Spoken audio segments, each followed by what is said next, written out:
But yeah, I just wanted to first, start out with just talking about how After We Collided came to you, and talk about the challenges of Yeah. maybe joining a franchise for the sequel, and also taking it to a new rating, because this is, the first one that's rated R. Yep. Can you hear me with the fan? Yeah. Okay. So I was just I was editing this Netflix movie, Falling in Love, over in Burbank, and I got a call from my agent saying, "Hey, do you want to meet on this sequel for this After book that had just come out?" So I took a look at the movie, and then I started, glancing at the book, and I have like teenage girls, and I'm like, "Hey, read this book with me and tell me what you think." So I start reading the book that night, and then about one chapter, and I'm like, "Stop reading the book. It's not YA. It's pretty risque stuff." Yeah. But I was kind of like, this is wild. This is cool. And I knew Jen Gibgot in the business for years, the producer. So I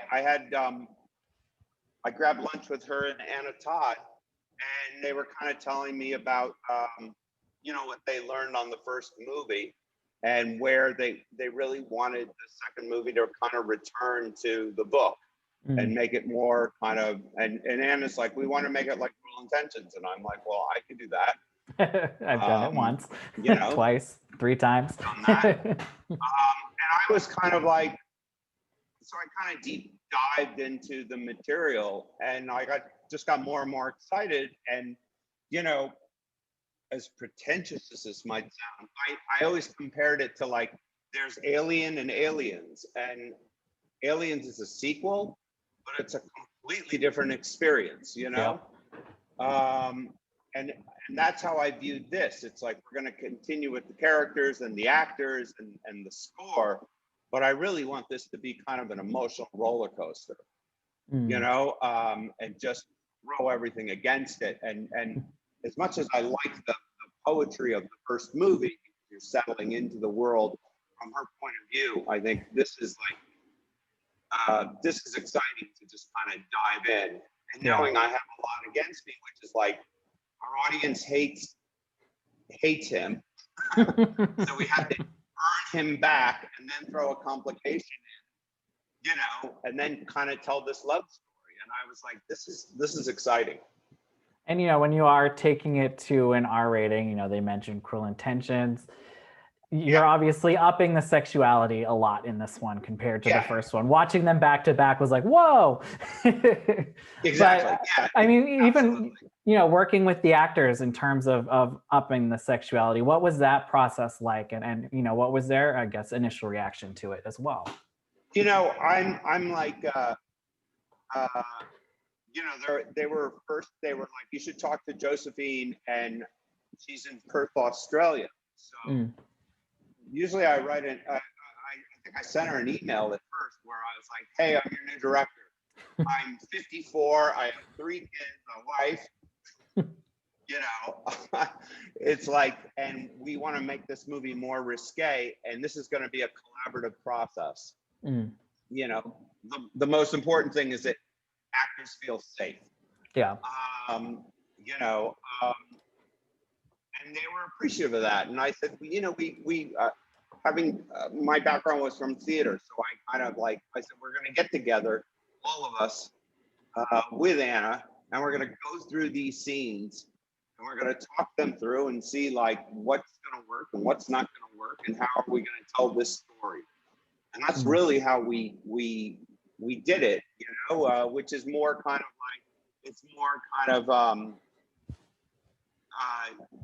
titillating if you don't show as opposed to show or imply, and I said, if you look at Cruel Intentions, there was like 1 butt shot. Right. There's actually not that much nudity. 2 butt shots. No, there really isn't. It's just a lot of implication. It's the same with this. I said, I don't need to do that. It'll take me out of the film, actually. But so it was literally a collaboration with all of us.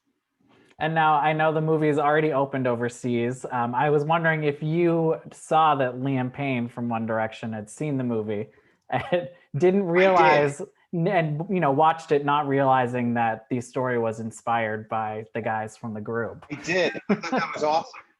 I thought that was. I saw that it was.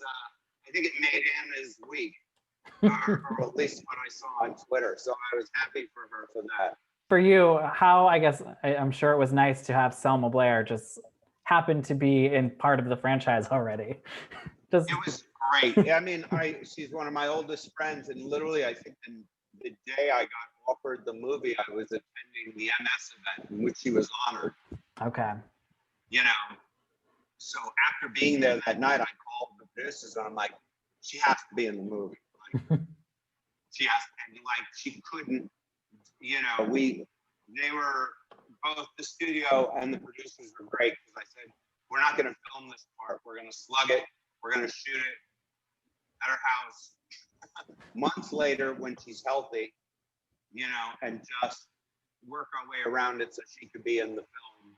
And, we managed to pull it off. And it was a small role, but, it is pivotal, and I just love her to pieces. So yeah, as a fan, it was nice to see her, on the screen, looking great, sounding great. It's nice to see. It is nice to see.